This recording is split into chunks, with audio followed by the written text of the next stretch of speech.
today's date is April 25th, 2017, and we're at Wayne Geurin's house. As you see on his hat, he's a World War II veteran, worked with the Seabees over in the Philippines and in the Pacific. And Wayne's going to tell us about his early life, then when he got in the military, then what he did in the military, and a little bit about what he did in the Philippines and his World War II experiences. So, Wayne, if you wouldn't mind starting, just say where you were born and talk about your early childhood. Well, I was born in Stewart County, Tennessee, way down south. I attended school in a one-room school for my first 8 years. Probably learned more there than anywhere else. Had a great teacher. After I had finished the 8th grade, I started to school at a little town called Dover, Tennessee. Dover is the county seat of Stewart County. And I attended school there for 3 years. Along the way, I had a sister that became injured and had to be hospitalized, and it caused me, I was in the 1st grade, and I had to be pulled out of school in order. My parents were at the hospital and I lived with an aunt. So that threw me 1 year behind, so I was 18 years old when I was in a junior in high school. And I was drafted, and sometime during the winter I was registered, and I got my call to be examined, I believe in April. And that day I didn't go to school. I went to Georgia, Fort Oglethorpe, Georgia. April what year? April 1944. April 44. Cool. Camp Oglethorpe, Georgia. My grandfather was there in World War I. Oh, really? Yes. Well, they used that as a camp for a large area. Because we were there, they probably had 20 buses from all around. But it seemed to me like at the time to go from Tennessee all the way to Georgia to be examined when you had doctors closer than that. However, that's where it took place, and we stayed overnight, of course, and the next day returned. I passed, part of the group did, part of them didn't, and went back to school and finished that junior year, which was out in about May the 20th, something like that. And I went in service early part of June. I can't be sure what date, probably. Went to Nashville, had me to report at Nashville. That's where I was sworn in, and I had four other people that I knew of that was from the same county I was, and we went through boot training in Camp Perry, Virginia. And I learned later that many guys that eventually got assigned to Seabees, that had been their camp. I even met some men here in Boonville that went there, but they weren't assigned to Seabees. I think I arrived up there middle somewhat time in June. We broke boot camp in November. Had a short stay at home and then boarded a train and went to San Francisco, Camp Parks, California. I went aboard ship November the 17th, 1944. Arrived in... what kind of ship was it? Do you remember? Yes, it had been a transport ship that hauled cargo for the country of Netherlands. They built the ship. It was called Sommelsdijk. And the best of my memory, it was spelled Somelsydke. I might be off a letter or so. However, we rode that. It'd been transferred made into a troop ship. So we had 2,500 Seabees, and I don't know how many other people, because we were one of 3 outfits. And we stopped in Hollanda Bay, New Guinea. I didn't know that was a name at the time, but later I learned that. Well, we picked up over 2,000 Marines I think I remember where we're going to put them. Everything is filled up downstairs and down below. And they just sprawled out on the base, on the decks, and stayed there day and night. Ate in our chow halls, but it was only about 2 days away from Philippines. Later I learned that they were, the Battle of New Guinea and were pretty well over. The Battle of Leyte had been claimed as over, but enough fighting was still going on. They wouldn't let us Seabees come ashore. Didn't have time to take care of us because we were a non-combat outfit. Only thing we carried was 30 caliber carbines. And so we stayed there 2 or 3 days, and we kept wondering when we was going to go ashore. And finally they cranked the thing up and moved over to the island of Samar, S-A-M-A-R, and there's a little town called Gulag. And this is the one I told your friend about, the church. They had a large rock church that had been built many, many years before. We moved over there on the 23rd or 24th, I'm not sure, but it was Christmas Eve that a lot of us was around on deck waiting, thinking we was going ashore the next day, when a Jap torpedo plane dropped over the mountain. We called them mountains. They were real high hills, and dropped a torpedo in the forward bow. He almost missed the ship. He hit the ship was divided into holes. We had 6 H-O-L-D, and they're huge areas, but he hit the first part of the ship, causing it to take on a lot of water.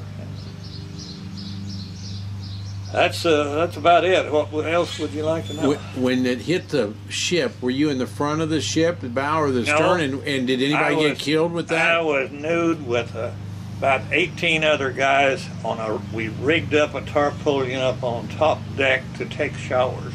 Now on these ships with all these men, you don't have water to do anything with. You use seawater, salt water. Salt water is not much to bathe in. You don't get any lather.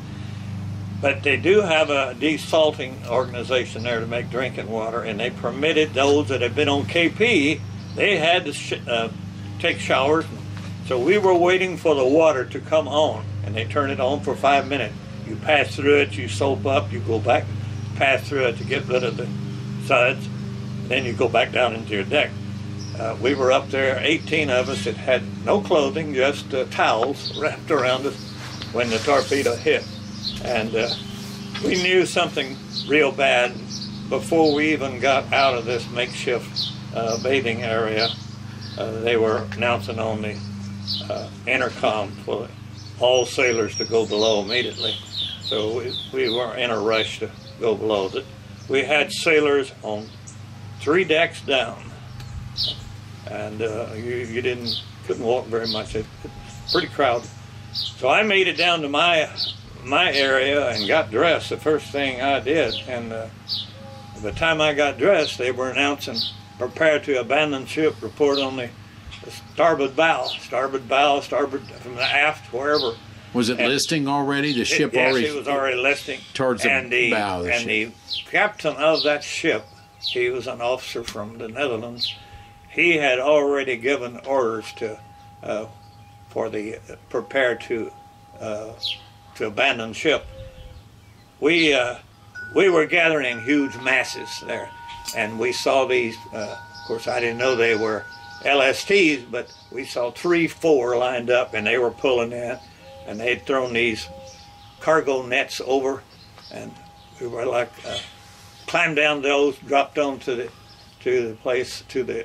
deck of the LST. It would pull out, another one would come in. So I think I was on the 3rd one. So the nets from the LST were higher or lower? No, the LST was several feet lower than the big ship. Our ship was probably as long as all 4 of the LSTs. And you didn't even 600 feet long, so they claimed. You didn't even get in the water. You just went down the net into the LST. We dropped right on the deck, and as fast as, of course, they had people there assisting you, getting you away from it for more people. And I remember the one order they gave was to unstrap our helmet, because if we fell, possibly you might injure you, break your neck or something. So if you did stumble or someone pushed you, or you would fall and get hurt. We each had helmets on, and it was. But did the ship sink then after you left it? The ship was leaning over, but by then, see, the captain of this ship, I meant to tell you a minute ago, about the time he gave the order to prepare to abandon ship, the ship was already in motion going towards the island. We were perhaps half a mile to maybe a mile offshore.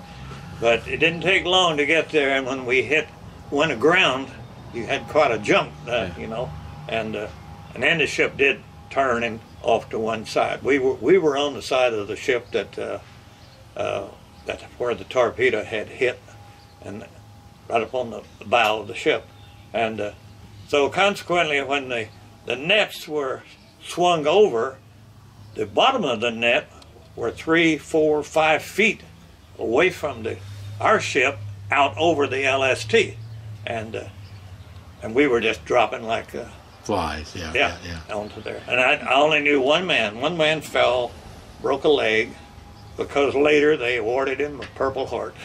That was it. But they ferried us right on into shore, and eventually, I believe all the personnel, except maybe the crew that was running the ship, because they had ships from the shore came out firefighting equipment, and we could see that when we was pulling away. They were spraying huge water all over the fire. The fire was coming out of this #1 hold, and what it was burning, I don't know, but it was quite a fire, and but we could see that as we pulled away. And this is where I mentioned about the priest. The priest, I'm guessing he was somewhere between 75 and 100. He was an old guy. Of course, we were 18 and 19, but he came down and told us that this is my church, and we would be happy to have you to spend the night in our church if you wish. I followed him right on in, and I had a lot better place than I had the next 3 or 4 nights. When you got off the ship, you were on the LST, did they open the bow of the LST, or did you get off on the Higgins boats? No, we got off on the deck above the bow. If you remember, well, I don't know how much you know about an LST. Yes. How a portion of it falls down in front, and the other swings wide, and that's in the lower cargo. You have a deck up above, and a deck down below. The deck down below is where because we used them many times in the next year and a half that I was there. We used them to transport not buses, but trucks, jeeps, equipment like that from island to island. You never knew from one day to the next what you were going to be doing that day. And when you got off your transport ship on the LST, then you took the LST to the top deck of the LST, and then it was still probably 15 feet, maybe 20 from the top of our ship.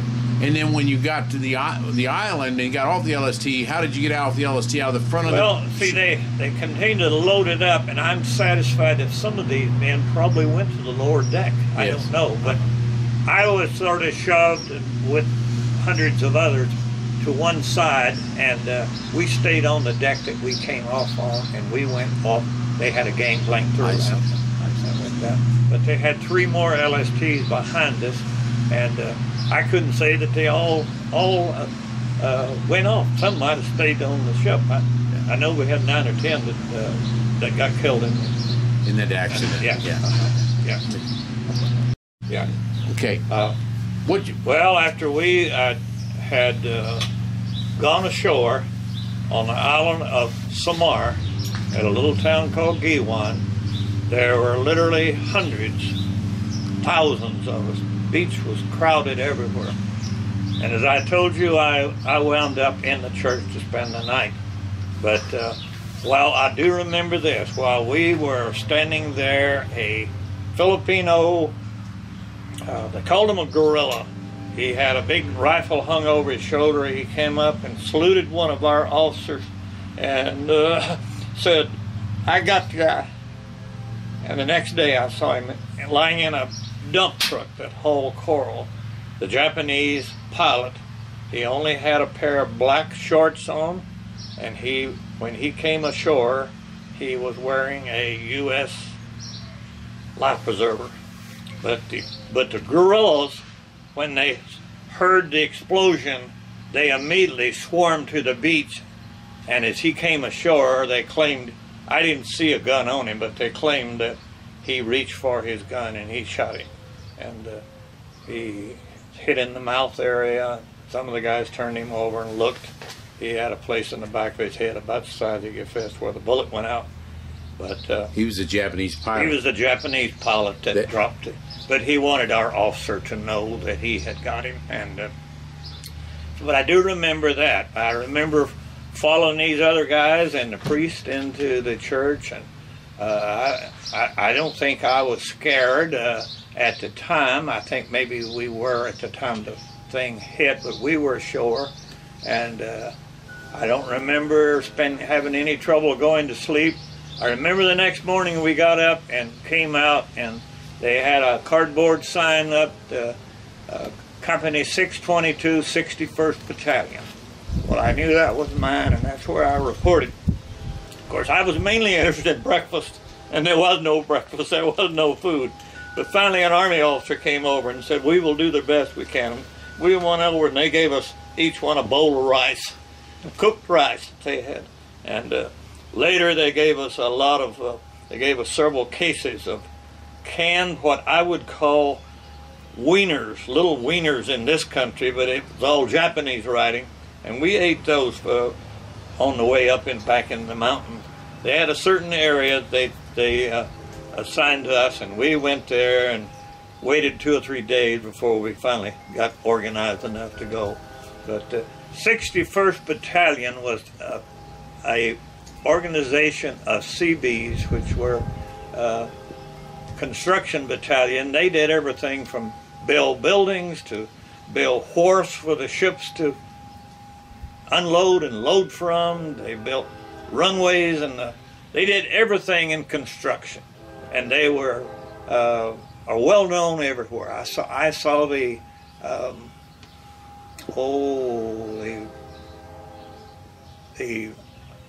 what do they call it? Call them that they in Washington D.C. commemorating the Seabees for all the building they did.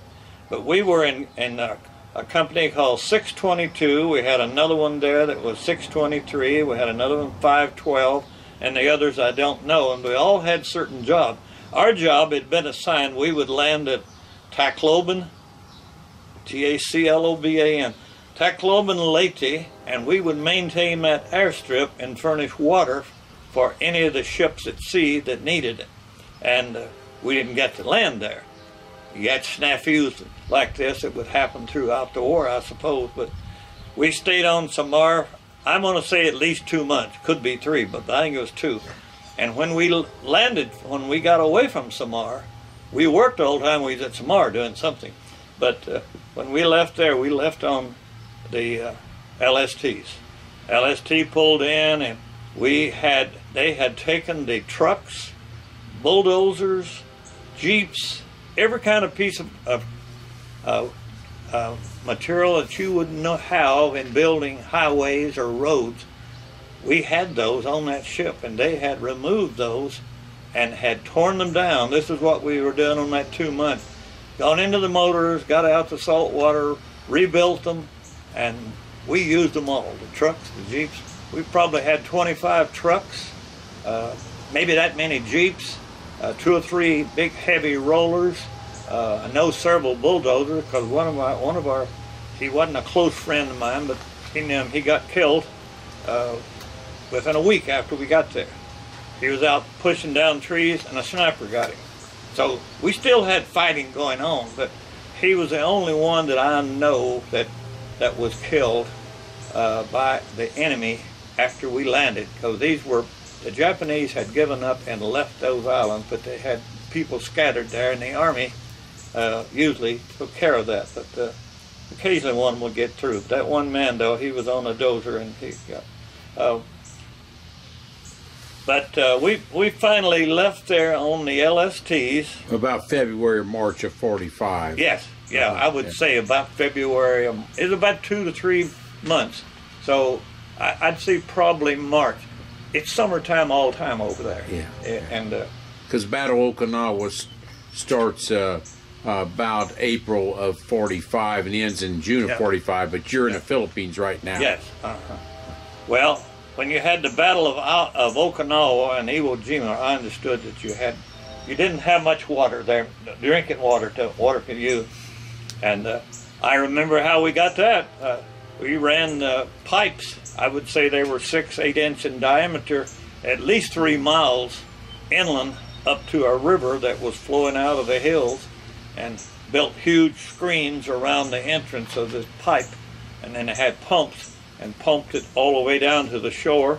And then they ran pipes with floats, some type of floats that would hold them up probably a mile into the water. I had never seen anything like it. To get to the ship. In the water to get to the ship and fill those tankers up with water.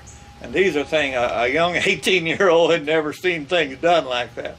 And of course your officers and non-coms, they were all screaming and yelling and to get things done. It was an exciting time for people. I never heard anyone in the Seabees or the sailors ever refuse an order of any kind. Whatever they told you to do, you jumped and you did it on the run. But we furnished a lot of water, but our main thing was trying to maintain, because we had 60, I've counted them when they'd take off early in the morning, spitting fire out those exhaust, going up to, well, I asked one pilot where he had gone that day, and he said, we went to Formosa. And I understand Formosa today is the island that we call Taiwan. But that was under the Japanese command at that time. 60 of those would take off of a morning, and they would come back that afternoon, probably an hour before dark. And sometimes when they would take off, they would damage the airstrip, and it was our job to get out there, hundreds of us, pick up whatever needed to be moved, new pieces brought in. And these were huge strips of metal that were, I'm going to say they were 18 inches wide. They could have been 2 feet wide. But they were heavy, thick metal, and approximately, they might have been 10 feet, but seemed to me like they were 20 feet long.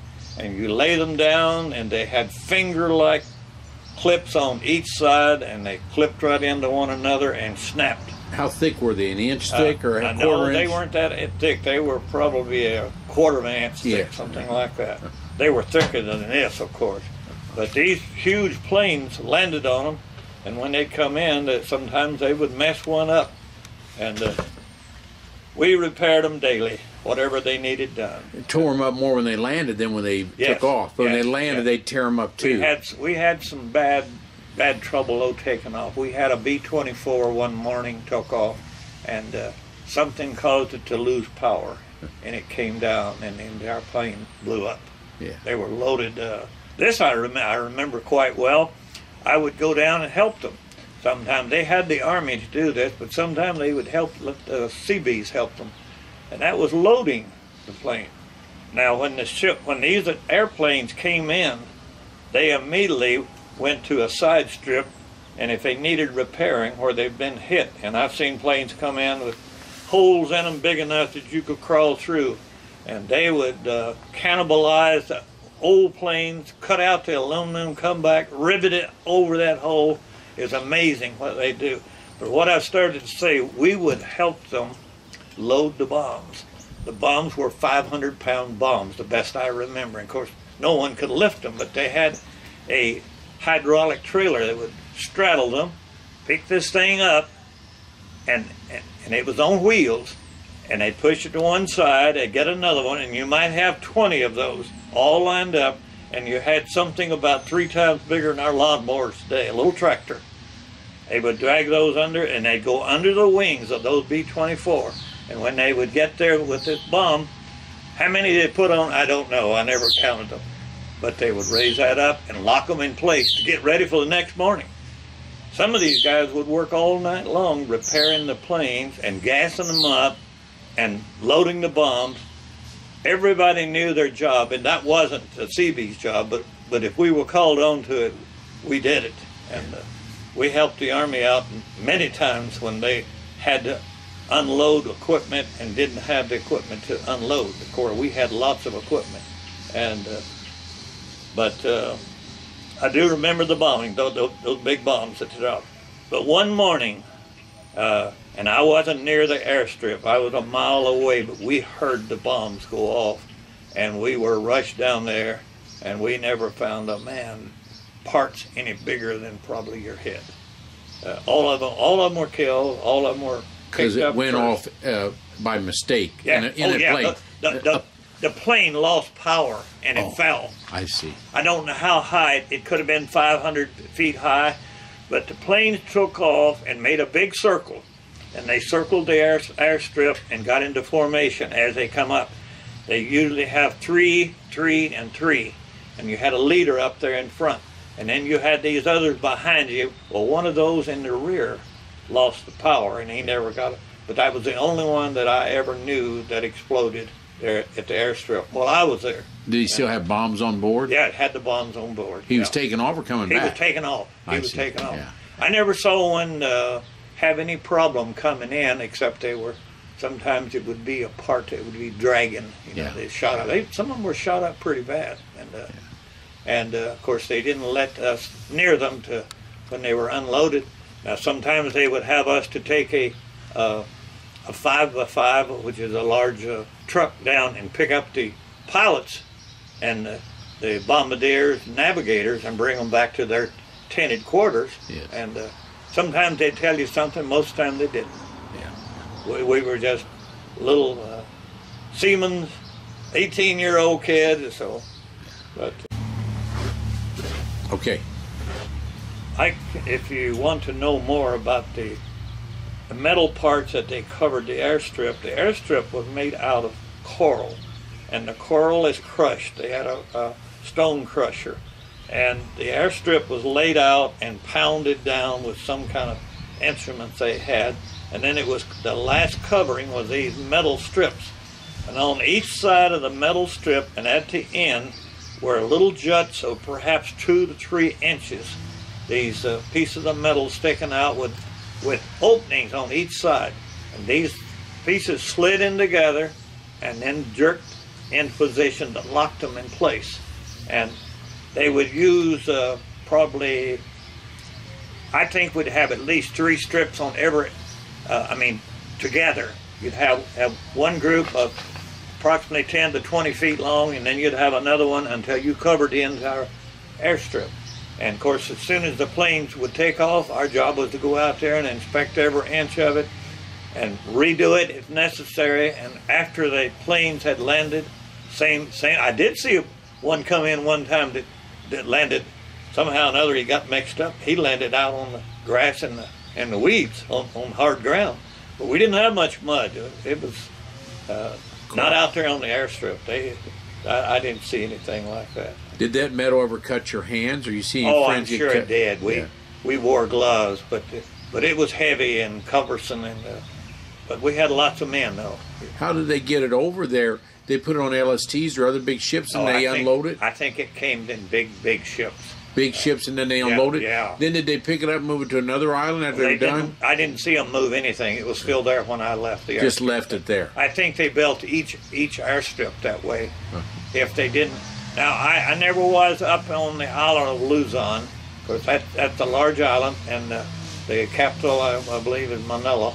And I'm sure they had airstrips there long before this war started, and they were properly built.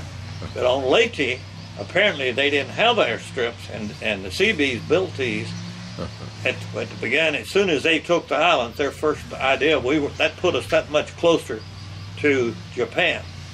And I think that's when the airstrip was built on Leyte. And what do you think about when you were over there on all these islands? Do you have any other construction things that you did besides the airstrips? Did you do other construction? Oh yeah, we were constantly unloading ships. That was the most interesting thing. Ships would come in, and we had a good harbor at Leyte. At Leyte, some of the larger ships could come into where we were. And of course, they had the big booms that would come up, and they were hydraulic, I suppose. And they would pick whole trucks and jeeps and bring them ashore, ammunition. They were loading and unloading something every day. And most of the time we called ourselves stevedores. We were helping unload, and we would take cables. The CBs built these cables with loops on each end, and whatever you needed unloaded, they would get down in the hold of the ship, run the cables under, bring it back up to the guy above. He transferred it on up and hooked it on these, and they'd swing it out and unload it. We do that. If a ship came in late in the afternoon, we didn't do this very often, but we did a couple of 3 times. The CBs were down there unloading the ship, and the captain or lieutenant commander would come down and say, "Boys, we have fear that the Japanese might make a bombing run. You're going to have to work night. We'll get you some chow down here." We'd have worked all day, we'd work all night. Yes, yes. That was, that didn't happen too many times, but we had a few times like that. CBs were constantly doing anything that the Army or the Marines had to. I remember one time we went down to they gave us orders to go down to the 133rd Arena. Remember, I had a Now, okay, we're at Leyte Gulf now. At Leyte Gulf, this is where you had your huge battle earlier. Yes, that was the biggest naval battle ever, and that was just a little bit before you got there. That was approximately a couple of months, probably. I'm not sure. We got there in November, and I think they invaded it maybe September, October. Yeah. I know it was all planned out. MacArthur had it. It was ready for us to go in and maintain. Yes. But they were still fighting because the Army wouldn't let us come ashore, and then we went on to Geurin, Samar for 2 months. Yes. Approximately two to 3 months we were there. I can't be sure what time we went back. So they had declared it Leyte to be conquered, but there was still a lot of fighting going on because the Army wouldn't let us go ashore. But if you're back there now, and unloading ships was a big thing with the CBs. We had been taught how to make slings, and slings are big cables. They're 20, 30 feet long, and you run those around the equipment and take it out. We also had, I ran several times one of these big, we call them high-lows, but they finger loaders where you go under something and pick it up. And what are they called here? A forklift. Forklift, yeah. Yeah, but they had a huge forklift that I operated a few times that you could actually lift the whole truck up and back out. You know, they had this. This was this had to be LSTs, I guess. We had so many different ships that I didn't know the names or anything at that time. But the docks were full of ships all the time, and this was going on at 2 or 3 different places. Yes. And but I remember the PT boats. I saw 8 or 10 of those, and later I learned that about John Kennedy being commander, one of them, or lieutenant or something. But of course I never heard of him. But they were fast and light. Never was on one though. LSTs though, I went ashore on an LST, and I moved from Geurin, Samar back to Leyte, which is approximately 60 miles. On an LST then, and these LSTs would go out at sea and sometime be unloaded, load a ship, unload out there and bring it ashore. Yes. And still, because they didn't have to come to this dock. LST could come up to most any place and drop that thing. Yeah. And if it was a truckload of any kind of equipment, all that we did, we run a hawser out there and tied onto that truck that was inside the LST. If it was too deep, and we'd drag it right through the water ashore. Nothing stopped them. They were always on the go. Yes. But I remember the LSTs as being the workhorse of all the smaller ships in the Pacific during the time. But the planes were, we had a lot of cargo planes, but most of them were your B-24 Liberators. We might have had a few B-25s, which only had 2 motors. But now the fighters that protected the area, we had a lot of different kinds. Did you see the P-47 that was made in Evans, Ohio? We had P-47s and P-51s. P-51s. P-51 was definitely a fighter. it had twin fuselage, if I remember correct. No, P-51 was a Mustang.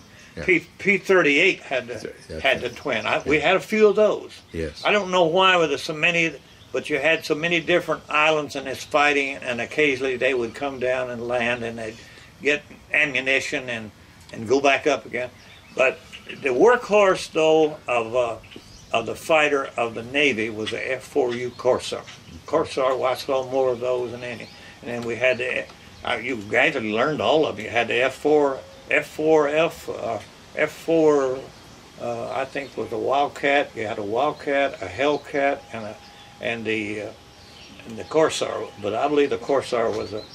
And the one that would drop the bomb that President Bush was on, that's a ATF, or that was the one that had the bomb on the bottom. I don't remember that kind. They were ahead I don't remember any small 1 or 2 engine plane that would be considered.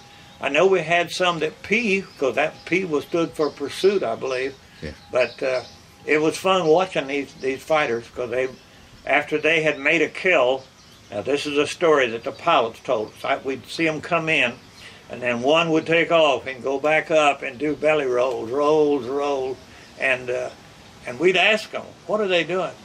He said, they are permitted to do this after they make a kill. And if you make 2 or 3, you do more, though.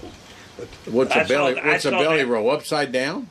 Yeah. Upside down? The plane would go up, and it would go upside down. It would dive. It would go through all sort of acrobatics. This is a fighter plane now. Yes. And I asked, well, why are they doing this? He said he is celebrating. He is permitted to celebrate because he has made a kill or more than 1 kill or whatever it is. He'd shot a Japanese plane down. Yes. But when they returned back to home base, though, that's when you would see this. Most of them didn't do it. But it was fun watching them, though. Wow. And you gleaned whatever information you could from them to find out what was going on. Most of the time we didn't know what was going on. You just did what you were told, and that was it.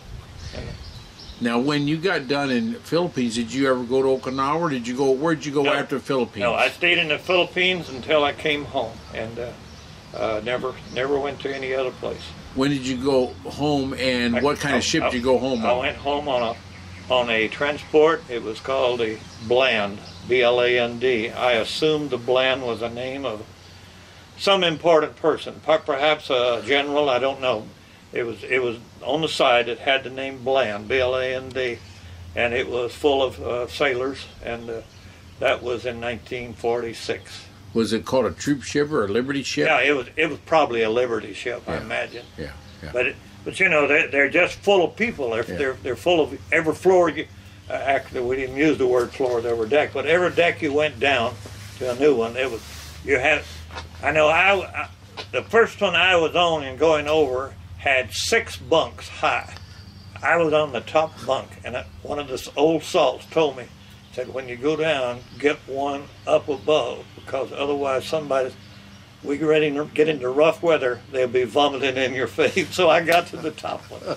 I didn't vomit on anybody, but I saw lots of people vomiting, though. We ran into some rough weather after we passed Hawaii. But we were on there quite a way from. We pulled out the night of the 17th, because I remember going 17th of what month? 17th of November in 1944. I remember 45. No, 44. Coming out. You're on the way to the Philippines. On the way to the Philippines in 44. Yeah. Now coming back was 46. Yes, yeah. But we ran into I don't know whether it's a typhoon or not, but I know the plane would go up and down and so forth. Liberty ships were really big, made about 4,500 in World War II, but they carried a lot of troops, and they were just troop carriers. They didn't have much of defense. Well, now let me tell you something else. Are you still filming? Yeah. This is. Did I tell you about the Marines? No. The Marines that we picked up at Halanda Bay, they were scattered all over the whole deck, both front and back, which is aft and on the starboard side is the right, the port side. It's been 70 years. I forgot these terms. But we transported those into Leyte, and they went ashore as soon as we arrived, and we didn't see them anymore. They had a pack on their back. Some of them had BARs. Most of them had just regular Browning rifles. But they went ashore, and we never saw them anymore. But they were getting ready to go to up into Manila, and that's probably why. And but we didn't do any actual fighting ourselves. Well, we did have one or two got shot though. I remember the guy driving the bulldozer, he got killed. You never drove anything except the forklift. You drive any bulldozers or No, I never drove the bulldozer. Trucks? I think I was too young. Trucks, yes, lots. Yeah. Big trucks or little ones? I drove both, whatever they wanted. If you didn't know how to drive, and I had never driven anything till I got in the Philippines. My dad never owned a car. So you weren't trained. How'd you learn how to shift? I just watched what they did and crawled under the seat, and it went. And I didn't have any wreck. I remember you didn't have a license, nothing. You never drove before. No, we never had anything like that. But if you were a CB, you were supposed to know these things. Your training in Perry, was it Perry? Camp Perry. What did they train you? You were 8 weeks there in training. What did they teach you? 12 weeks. What did they train you? They trained mainly firing a rifle and gas, and you had lots of calisthenics and exercise and drills. Mainly, we were a raw bunch of kids right out of high school. Most all of us there were 18, 19 years old. I think we had 2 people that were 17. They claimed they were anyway. It was trying to get them under order. We drill to get you where you didn't have to be told twice to do anything. That was seen to be the main thing that they put us through. But we had swimming, and if you could swim 180 feet, I believe, from across the pool and down the pool and back, you were passed and never had to do any more. But if you couldn't swim, you had to learn to swim. We had twin brothers from Alabama at Camp Perry that didn't learn to swim, and they were back in boot training for another 12 weeks because they wouldn't let them go aboard ship if they didn't know how to swim. Yeah. And I remember that real well. But it seemed to me like we did more drilling than anything else. Now, when you came back, what port did you come into in California or wherever you went to? Came right under the Golden Gate to San Francisco, a place called Treasure Island. Yeah. Treasure Island, they told me later, was an island that was somewhat built for the World's Fair that was held there maybe about 1939, 1940, so I'm not sure the year. I wasn't there, but they had the naval force had all. Of course, at that time, San Francisco, practically all Navy everywhere. Yeah, they had civilians, but I remember coming out of the Golden Gate Bridge and they pointed out Alcatraz off to the. And I thought, well, I wish you guys were overseas and locked up. And then when you got into Treasure Island, did they get rid of all your uniforms? And then how'd you get back to Evansville? Didn't have any uniforms. They were worn out or gone or something, and I had my dress uniform, and they couldn't send you home unless you had something, and I got them to give me I had enough that I could. I had the trousers and the with the 13 buttons all the way around it, and the upper part, but I got them to give me a new peacoat too. Yeah. Peacoat got lost somewhere along. Yeah. But you had a sea bag. You didn't have a big suitcase. Yeah, we had a sea bag. Everything was in that sea bag. Yeah, everything was there. Of course, when you go over, you got more than that. You have your hammock. Yeah. And sea bags inside of that, and that's pulled up and tied, and so forth. But in a year and a half, we lost those somewhere. Who knows? Now, but I slept on the ground the first week. I did find a tent to get into about the third night, but that was a little bit miserable. It was just, you'd go to bed dry and wake up wet, all the dew from the next morning. But when you're 18 years old, you don't worry about stuff like that. That's just, especially an old country boy who never had much anyway. I came from a family that had 8 children. Yeah. I had 4 brothers and 3 sisters. And all of my brothers saw service with the Army or Navy or Air Force or something, except one. He failed. My oldest brother failed, and he tried the Navy and the Army. Eventually, he was a civil engineer, a surveyor, and he was sent to one of the islands in the Philippines as a civilian, and served as a civilian for a year, and then sent back home. I guess they had enough men over to do.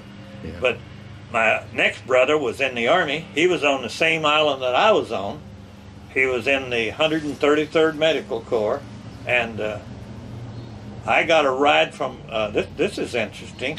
I told my chief petty officer, I said, I have a brother living on the other island, because my dad and I had worked out a system for communicating, and I had written him and wrote people's names and started them with L-E-Y-T-E. He sent me one back, and same way, saying, your brother's on the island next to you. I was on Samar, and he was on Leyte. I mentioned that to my chief petty officer. We'd been there about 6 months. No, it wasn't. We'd been there about a month, I guess. He said, why don't you go see him? And I said, well, they wouldn't let me go see him. I bet I can get it done. And next day he came back with a pass and said, Skipper said for you to report down at the airstrip, and I'll have a Jeep here ready in the morning to take you down. I flew over from Leyte, from Samar to Leyte. What kind of plane? I don't, big cargo plane. I think I was the only non-com on there. They were all officers all the way around, brass. And I sat real meekly over to one side, and when I got off, and here it was this big, same airstrip, now that we kept repaired later, but I walked off of it and saw a soldier, and I asked him, do you know anything about the 133rd Medical Corps? And he said, no, I don't. But this road circles this whole island.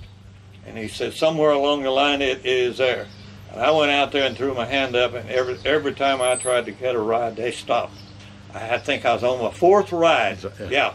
When I got it in, and I said, do you know anything about the 133rd Medical Corps? I was down about 20 miles then. And he said, yeah, I'm going right by it. And we pulled up there, and they had a sign, 133rd Medical Corps. And I got off, walked in, talked to my brother within 2 minutes. Oh, my. He was just right inside. He couldn't believe you found him, could you? No. Couldn't believe it. But I tell you what, that wasn't, get a little emotional talking about it, though. He took me down to the tents where the injured were. And I walked in there. Some of those tents seemed like a half a mile. They probably were 200 or 300 yards long. One tent to the next tent like that. Nothing but wounded with arms gone, legs gone. And I didn't go very far. I said, I didn't bother him. He was a guard there. He patrolled that all night long. And of course they had your interior guards outside and the perimeter guards further on out. But it didn't bother him, but it bothered me. I couldn't take it. I got out of there. All Americans mostly. Some Philippines, some Japanese. I didn't see any Japanese, yeah. And I don't believe I saw any Filipinos. Yeah. They were Americans, and most of them were Marines and soldiers and so forth. But you saw the terrible part of war there, didn't you? Yeah, I saw. Yeah. You didn't take long to get all you wanted. They really.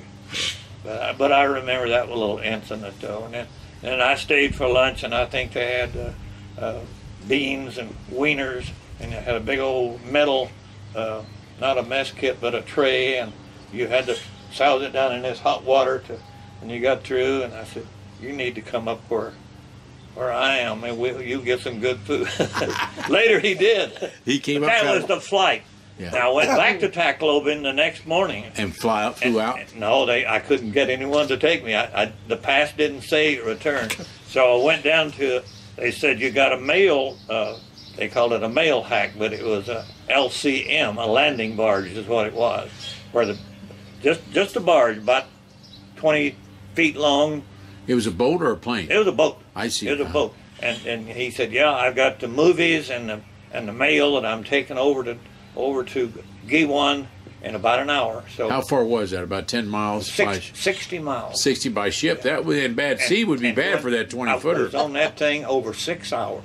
Took forever to get over there. Did bad seas or not? We never got over a mile away from shore, and you rode those breakers all the way. I got seasick even going back. Yeah. But going over is only about 20 minutes. Because you're playing. I went over on C-46. Oh, those are cargo ship with C-46 and C-47. Now, I don't know whether it's a 46 or 47, but it was loaded down with cargo and men when I flew over to Tacloban. But that's how I got back. Of course, I had to go up and tell the captain that I was back and what I'd seen. he smiled and he said, "You ought to do more work now." That was it. Yeah. But later, when we left with all of our equipment and trucks and Jeep, and we had a bunch of LSTs that took all of our equipment from Geurin to Tacloban. Yes. That's when we left that island where we got torpedoed, but I remember asking, well, I'd never seen one of these ships, and they said, these are LSTs. This is what you came ashore on when they came out and got you. This is what does all this other. They were real workhorses.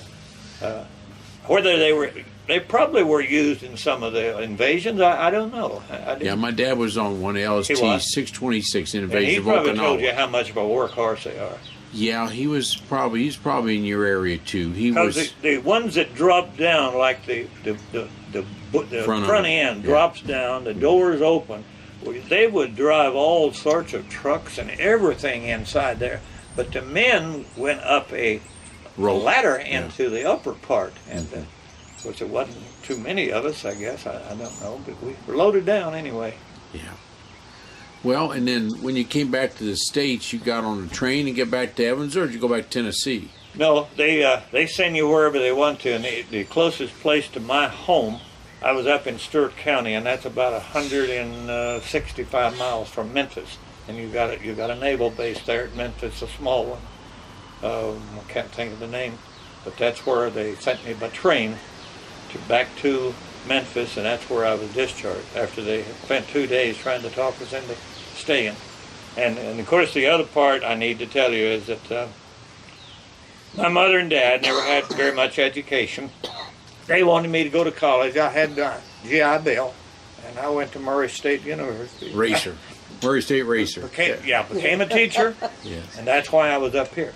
We had a superintendent here by the name of Alfred Bennett, a good one. He's been dead for many years.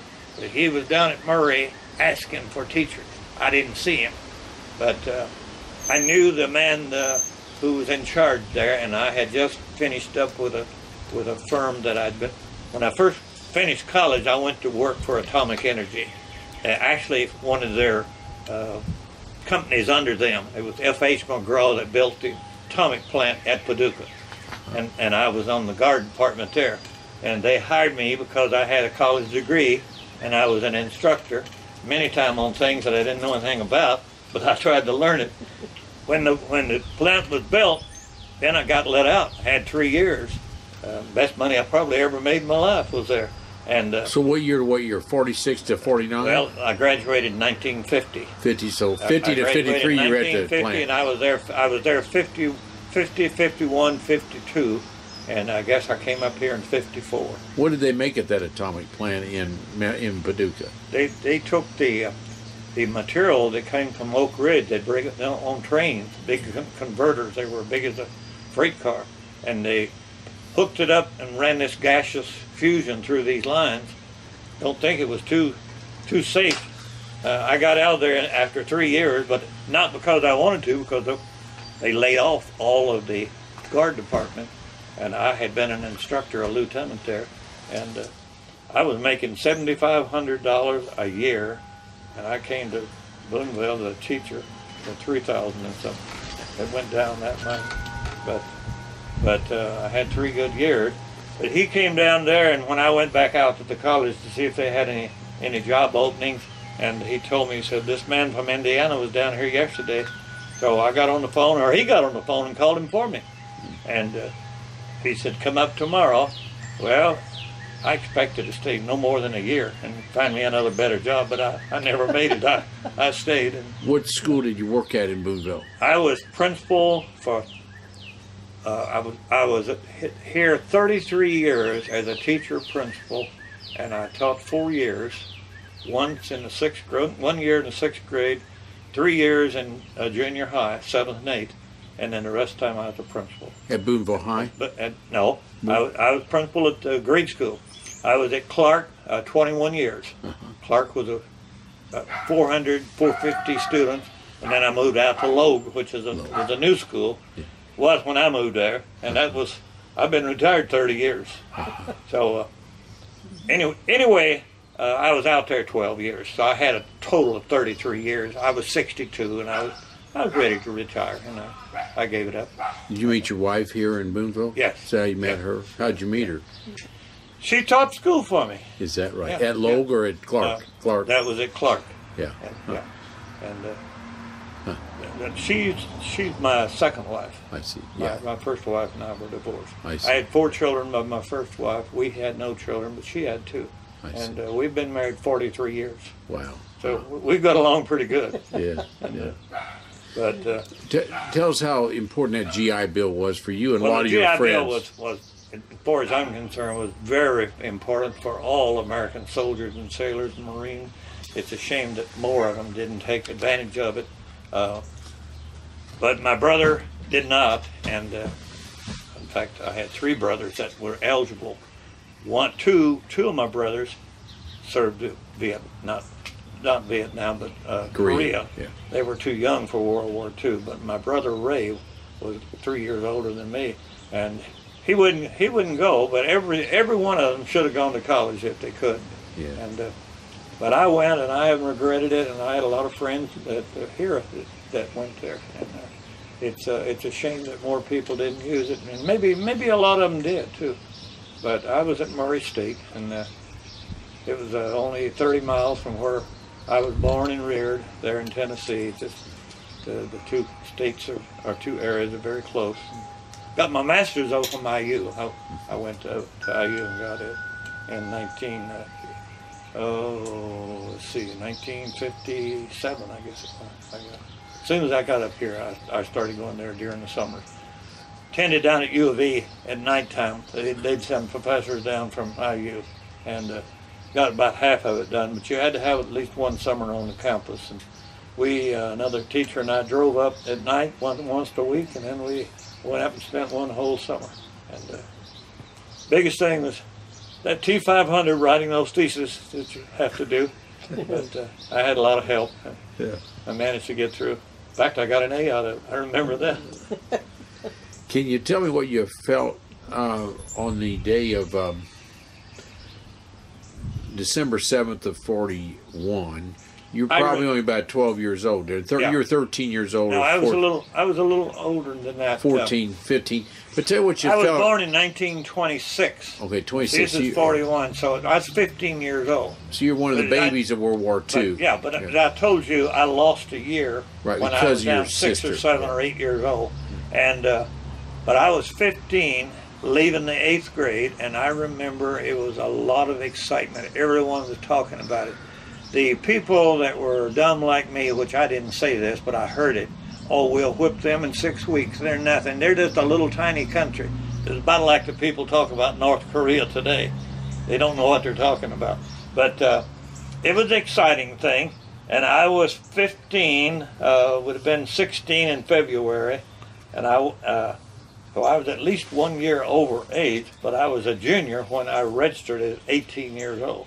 And so the war was pretty well along, you might say over, but it was still going now. From 44, they had a lot of battles then. I was in boot camp when they had the June the 6th, 1944, because they made a big deal, and we had newspapers and we read about the invasion. And it was the biggest probably invasion since Julius Caesar, probably. Yeah. I don't know. It might have been a lot bigger. Yeah. It was a big thing. Yeah.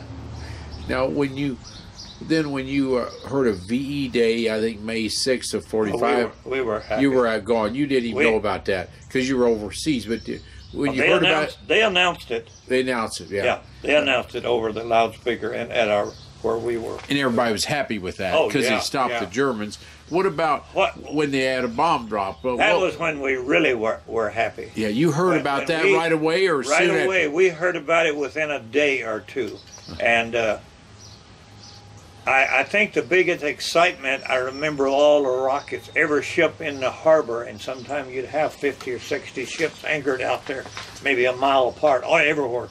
But they were all shooting rockets off. It was a wild time when Japan finally surrendered. But when they dropped the atomic bomb, though, we were all happy. Yeah. We felt like this thing will be over with. Only thing, we thought we probably had 20 more. We'd keep it up and hit the other cities. And we were all for it. Yeah. I've never met a man that was in service that wasn't for the atomic bomb. Yeah. I think that was one of the greatest things that Truman did while he was in president. Yeah. And I think he was a gutty little man myself. You don't have to be a Democrat or a Republican. I know other things that he did, but that was one of the best. And I really, not because I'm so angry at the Japanese, and I was for a long, long time, but my feelings are this. They were prepared to fight with everything they had, woman, man, or child.